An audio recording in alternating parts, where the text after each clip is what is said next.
দেশের ভৌগোলিক অখণ্ডতার প্রশ্নে কোনো আপোষ নয় বলে মন্তব্য করেছেন বিমান বাহিনী প্রধান air chief marshal Hasan Mahmud Khan. সকালে বাংলাদেশ মিলিটারি একাডেমিতে ৮৮তম বিএমএ কোর্সের রাষ্ট্রপতি কুচকাওয়াজ অনুষ্ঠানে তিনি বলেন, জীবন অবাক না করলে কে করবে? ২৮% মিল্ক ফ্যাটের অবাক করার সাথে ফ্রেশ মিল্ক পাউডার। জীবন অবাক করুক প্রতিদিন। স্বাধীনতা ও সার্বভৌমত্ব রক্ষায় সেনাবাহিনীর নতুন অফিসারদের প্রস্তুত থাকতে হবে। সেনাবাহিনীর প্রধান কাজ বাহ্যিক ও আন্তঃরাষ্ট্রীয় হুমকি থেকে দেশকে রক্ষা করা উল্লেখ করে তিনি আরও বলেন, সদ্য কমিশন প্রাপ্ত অফিসারদের উপর ন্যস্ত হলো দেশের সার্বভৌমত্ব রক্ষার দায়িত্ব। এ সময়ে প্রযুক্তি নির্ভর যুদ্ধ সহ বিশ্বের বিভিন্ন চ্যালেঞ্জ মোকাবেলায় নিজেদের সর্বদা প্রস্তুত রাখতে হবে বলেও জোর দেন তিনি।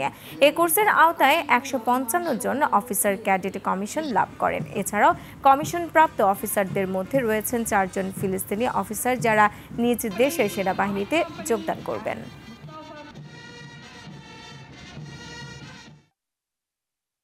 বাংলাদেশ একটি শান্তিপ্রিয় উন্নয়নশীল দেশ। সকলের সাথে বন্ধুত্ব, কারোর সাথে বৈরিতা নয় আমাদের পররাষ্ট্রনীতির ভিত্তি। কিন্তু আমাদের ভৌগোলিক অখণ্ডতা, স্বাধীনতা ও সার্বভৌমত্বের প্রশ্নে কোনো রকম আপোষ করা হবে না।